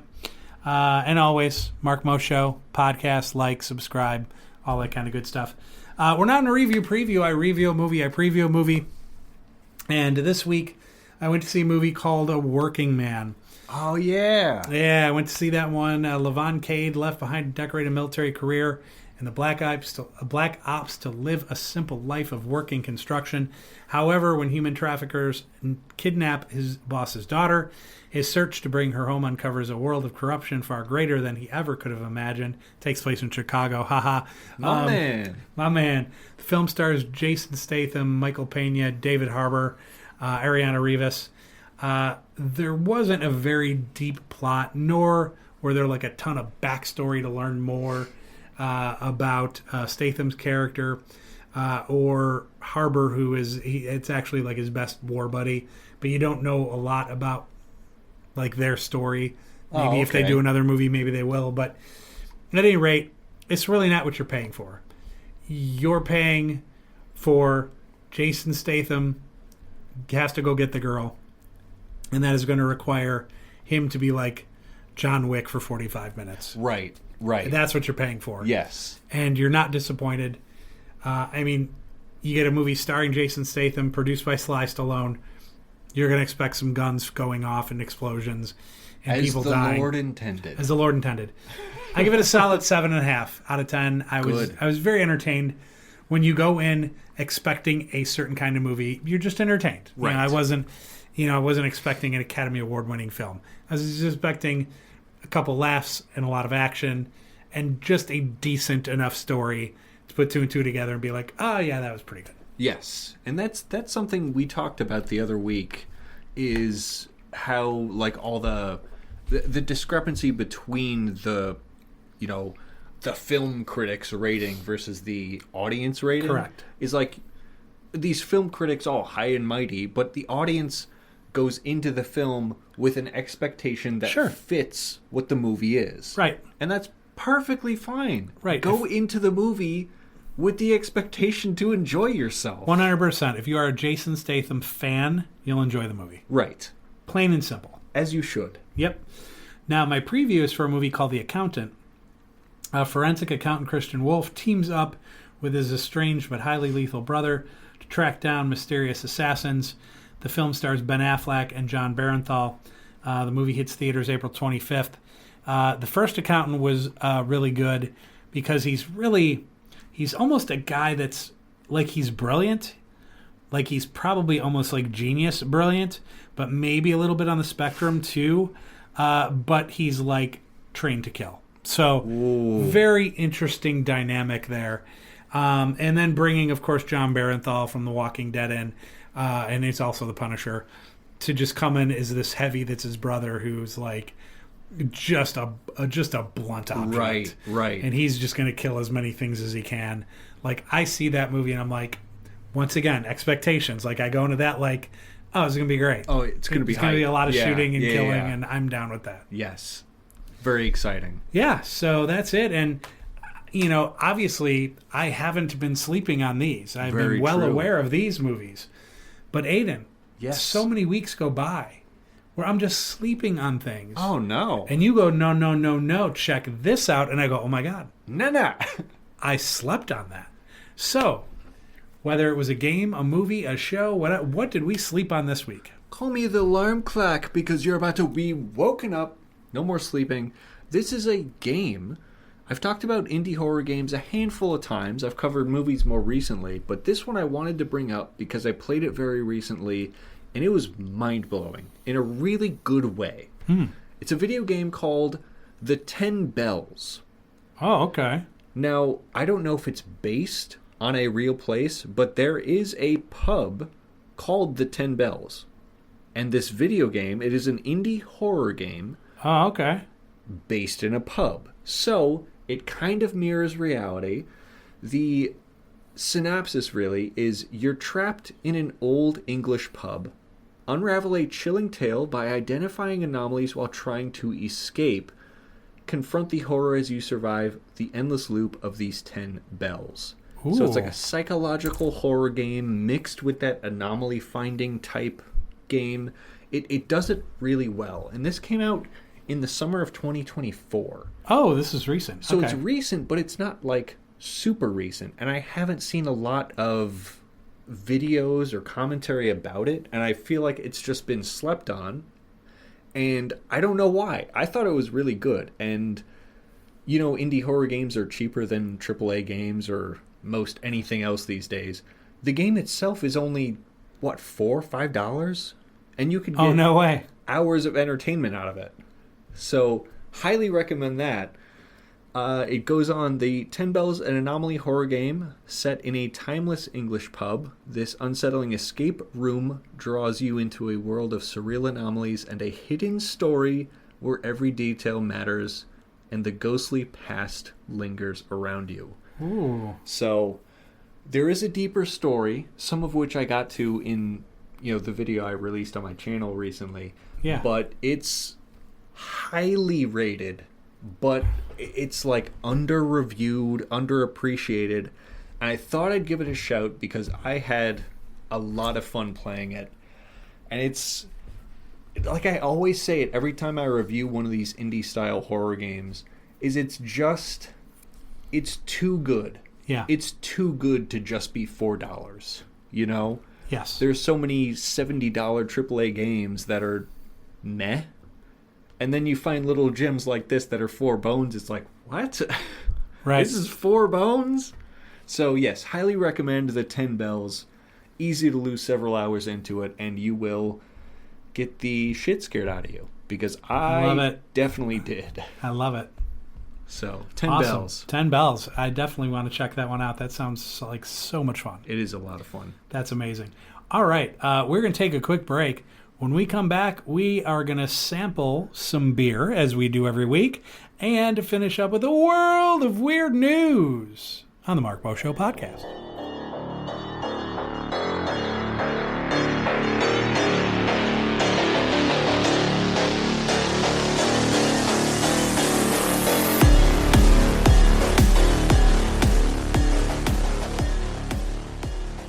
All right, everybody, we are in the home stretch of the Mark Moe Show, episode 10. And we, of course, do beer reviews each and every week. And we do our Untapped reviews and grades and the whole thing. So what do we have this week, Aiden? This week, the Kentucky Bourbon Barrel Imperial Milk Stout from the Lexington Brewing and Distilling Company. Very exciting. So it's a Imperial Stout, or double milk stout, rather. 12%. Oh, mama. So she's spicy. Universal. So you're talking over 7,000, damn near 8,000 ratings on Untapped. Not sponsored, but it is a free app. 4.05 out of 5. That's impressive, on actually. On this rating from everybody. So it does pretty well, but we're about to give you our review on the official beer review of the Mark Mo Show. That's true. Very exciting. So if you are enjoying a brewski, of course it's Saturday morning, but you know what? Damn it, it's the weekend. Treat yourself. That's what I'm thinking. The way I look at it here, it's not quite 8 o'clock on a Friday night. People are just starting to get ramped up here. And I would imagine on the East Coast, people are already getting into it. And then from there, what is that, about 6 hours getting over to Europe? I bet people are still up. That's true. People are they might be winding their nights down. That's true. So if they're drinking right now, but when this episode airs... Oh, right. That's true. Yeah, that's kind of what I was referencing. Ah, that's right, because it will air sometime on Saturday. Saturday morning. But Saturday morning is also 5 o'clock somewhere, blah, blah, blah, whatever they say. Right. Crack one open. We actually have people that listen in Russia. So... That's true. You know, that is true. It's at the afternoon, right? Yes. If it's the afternoon for them, it's the afternoon for you. I am very certain the people in Russia would like very much to say, "Hey, listen to guys in America. We love Mark them. Mo. None of this Putin Trump guy. These guys. They know what they're talking about. The stout. They talk good stuff. If no vodka, drink beer. There's drink beer if you don't have the vodka." Yeah, so Russians, we love you. Not so much your leader guy, but yeah, we know you guys are good. So. A majority of the people out there are in the same boat we are. Yep, that's the way I look at it. So we love you guys. Thanks for listening. Kentucky Bourbon Barrel. And let's drink. Imperial Milk Stout. Slancha. Slancha. To all you Irish people don't listen, start listening. Oh. Holy. Okay. Okay, I'm getting... There's notes of coffee, because it's got that roasted, malty, coffee, damn near cocoa flavor to it. But then you get the milk stout, which kind of brings you back into that smooth territory. Oh, wow. You could have told me this was 6%, I'd believe you. Right. 12? 12? Now look. Holy. And by the way, for all the listeners out there, this is not an inexpensive bottle of beer. No, it's expensive. You're talking a bottle retail costs you about $5. So in a bar, you're talking $7+. If you get a pint of this somewhere, yes. Right. Absolutely. But golly, is it worth it? Oh my God. I'm blown away. I don't get blown away by these beers easily, but to be fair, and we were looking at our grading, because I've graded upwards of maybe like 40 beers. Aiden's probably well into the hundreds by now. 400 plus. 400 plus. And here's the thing.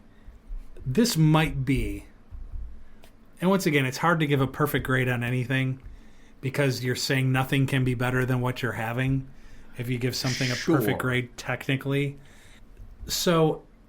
that might be the best damn beer I've ever had. And I'm not even... I've had the Gildan Drock. Right. I've had the Chimay. Those are all excellent. This is phenomenal. It is really, really fantastic. And I like a stout. I love Guinness. Yes. This is better than Guinness. Oh, I would agree. Easily. I would agree.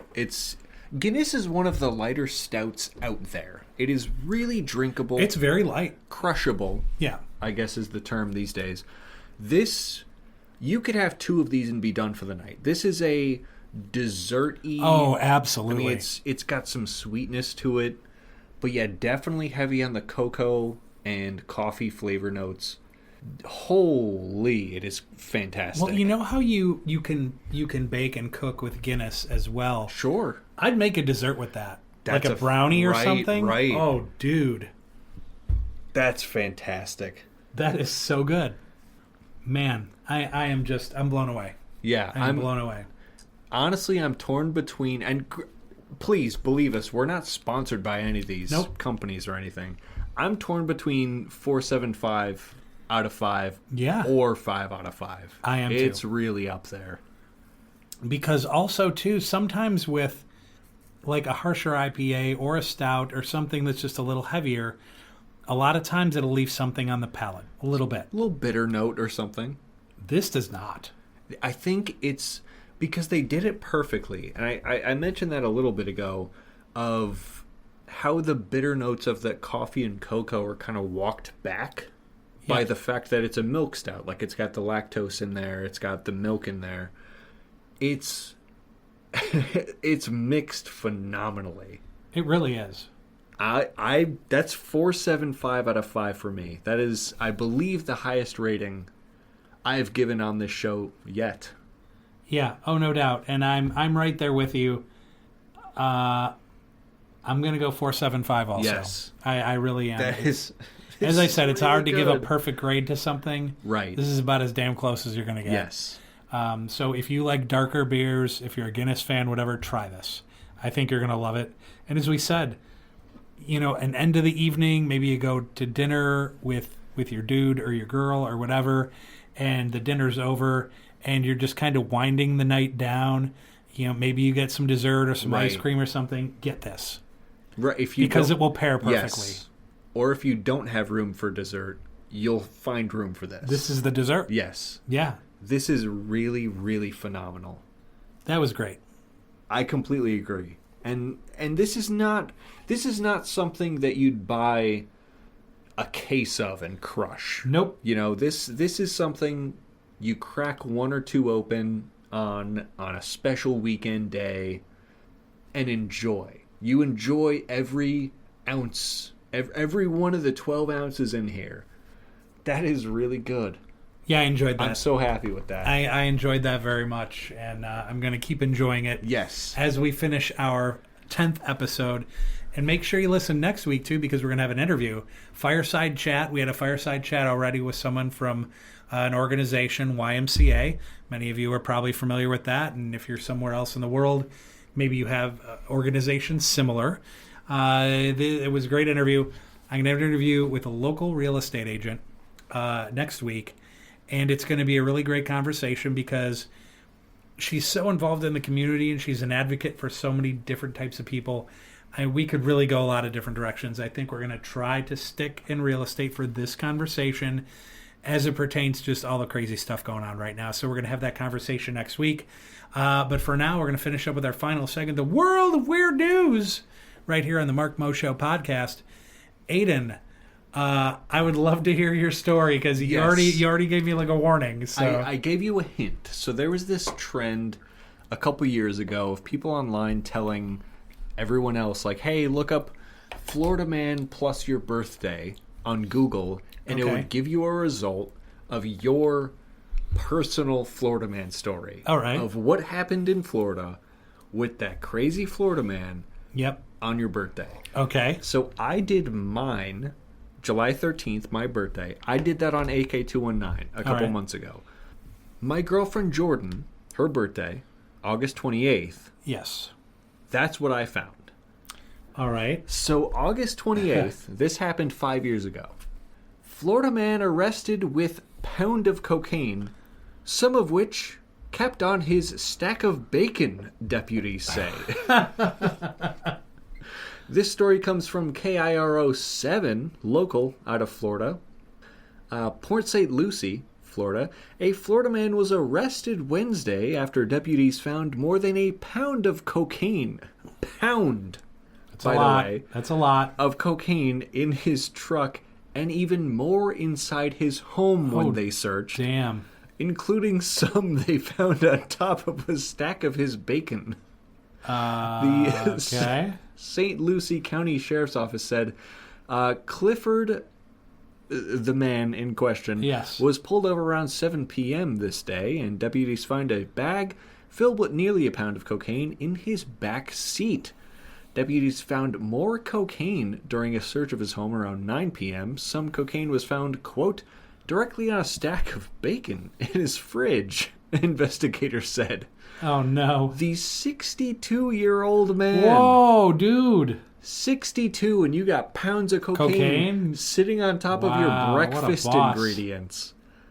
I mean, first of all, I don't know what type of breakfast you get into, but if I have crack cocaine or even pure coca on top of my bacon, dude, skip the Bob Evans. That's fair. Invite me to your place.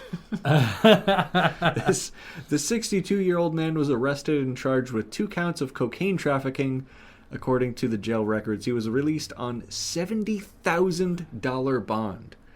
Someone posted the $70,000 bond, which, I mean, I guess if you have multiple pounds of cocaine and can afford to store it with your bacon, sure, you probably have 70 grand laying around. Probably. But, like, dog. First of all, how do you get pulled with a pound of cocaine in your backseat? If you've got a pound of cocaine in your backseat, you better be driving like the safest person on earth. Oh, for sure. I'm talking 2 under the speed limit, full stopping, 3 seconds, every stop sign. You cannot get pulled with a pound of cocaine in your back seat. Oh, no doubt. No doubt about it. I mean, it's just... And then, of course, like, the reason it made the Florida man history that it has, he stored it with his bacon in his fridge, dude. That's unbelievable. I mean, of course, they get the search warrant for his house after they take him in with the pound of cocaine. How do you keep that with your bacon? I'm not sure. I mean, it's already sus to keep raw meat next to vegetables. Yes. But you're keeping raw meat next to your Coke. Highly valuable medicinal product. Right. Right. Like dog. Yes, I would I'd like some eggs. Definitely would like bacon, a little crispy, alongside of some White Girl Interrupted, please. Right. And we sprinkle that maybe on the top, a little pixie dust. I will take all of the eggs and bacon and Coke cake you have. That you have. Oh, that's funny. Oh my God. Oh, yeah. Had to. Coke and bacon. I love it. My man. That's a great Florida man story. I've kind of gone around the world a little bit recently. As you should. I found this lovely story out of the UK. Mom mortified when toddler eats cremated grandfather's ashes. Oh. Quote unquote, I'm still trying to process it. Bro, your toddler's processing it in his organs, dude. Holy. Once again. Sorry, go on. I love the way writers write their articles overseas. We've done this recently with people from New Zealand and Aussie and now the UK. Don't we do the same shit, though? Like, you're given a piece of gold. You have to make this into your magnum opus. Have to. All of the rules that you learned in journalism school, throw it out the window when you get a piece like this. Here's how it starts. He had a grandfather slam breakfast.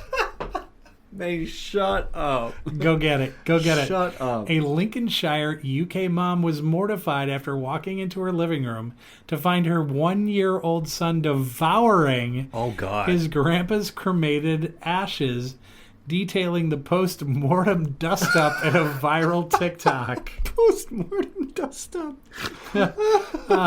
I'm still trying to process it. And aghast, Natasha Emini told Cater's news service. Understandably aghast. Understandably. The Lincoln resident had popped upstairs for just a few minutes to put away some laundry. When the Brit returned, she saw her son Koa covered in ashes, whereupon she realized, to her horror, that he'd unknowingly eaten her father's remains. Oh my God. It took me a moment to realize it was, in fact, my dad's ashes, exclaimed Emily, who quickly snapped a video. Fuck collecting dad at this point. Yeah. We're taking a video. Who quickly snapped a video at the scene of the grime. Let's go. First of all, I just want to say, Emily, God bless your soul. I'm claiming it right now. That's millennial behavior. Isn't it? It so is. The clip captioned, "When your son eats your dad." This is this is Army Hammer's wet dream right here. Really Holy. is. Shows the tiny terror innocently and obviously strolling around the sofa with his clothes and face smeared with ashes like a volcano eruption survivor. The camera then pans to an empty decorative vase with the top removed and his granddad's dust spilled all around it. "My son has eaten my dad's ashes," Emily wailed in the clip. She found the desecration particularly perplexing, given that she'd placed the urn on a top shelf. Oh my God. Where she thought the famished tot couldn't reach it, but was dead wrong. I love this. The writer should get an award. Oh my This God. is great. Put this dude on SNL writing. Oh dog. my God, you have to. Holy. In addition, the toddler had never previously shown any interest in the urn, despite it being there his whole life. He's only a year old. Emily insisted in the comments. Toddlers are like cats. They will fuck up everything. Everything and anything. Absolutely. Thankfully, Koa didn't suffer any adverse effects from his macabre meal. When his mother asked doctors for advice, they said to give him water and he'll be fine. Oh She my explained God. in the comments. Viewers were appalled at the gastronomic get-together. It's like a family reunion in my intestines. It really is. This is great. This writer, oh my God, home run. "Please say this is an April Fool's joke," exclaimed one, to which Emily replied, "I wish it was." Thankfully, she learned to see the funny side of the posthumous family reunion, quipping, "He never met him," his grandfather, "but now they are always together." Well, I got news for you. No, they're not. Because there's a thing called a bowel movement. Granddad's he's coming out the other side. Think of the nutrition. Granddad is helping literally build his cells. He really is. He really is. "My dad would be creasing," which is cracking up, too, the perplexed parent added. "He definitely would have laughed. We all love a bit of dark humor. This isn't the first time a hangry toddler has eaten their grandpa post-mortem." What? In January, Colorado mom Monica Long was appalled after discovering that her sons might have consumed their grandfather's ashes when she went to use the bathroom. Oh my God. "The boys got pawpaw," Long exclaimed in a clip of the incident. You know what's funny? Kevin on AK219, we've got the segment called What the Fuck, which it's similar to the World of Weird News. Okay. He brought up her story. He brought up that story? that Colorado mom story. No. He the whole thing, like, they got pawpaw because in the Colorado mom story, they got pawpaw, knocked over his urn, vacuumed up his ashes, and then she put a little sticky note on the vacuum that said pawpaw and just kept the ashes in the vacuum. So I can't believe these two stories are connected somehow. They really are. That's hilarious. That's just great. Holy. The international community has not let me down for 3 weeks running, so I greatly appreciate that. Beautiful. Just amazing. But that is it. It is time for the old show wrap up. Aiden, thank you for everything you do. Great co-host, producing the show, all that kind of good stuff. His podcast, AK219, and also Aiden spelled the right way. Yes? Damn right. Beautiful. So definitely check those out. And I want to just thank local businesses that support us. Jatonia Greek Grill, Smoketown Blues Barbecue, Valpo Family YMCA, Curry Ford of Valpo, Curry Buick GMC, Simcoe Signs, Life Centers of Valpo, and The Entertainer magazine, as well, of course, as AK219. So everybody, thanks for listening in. You got anything you want to say to these fine folks before we get out of here? Don't eat grandpa. Don't do that. Bye. Please like and subscribe. See you next week.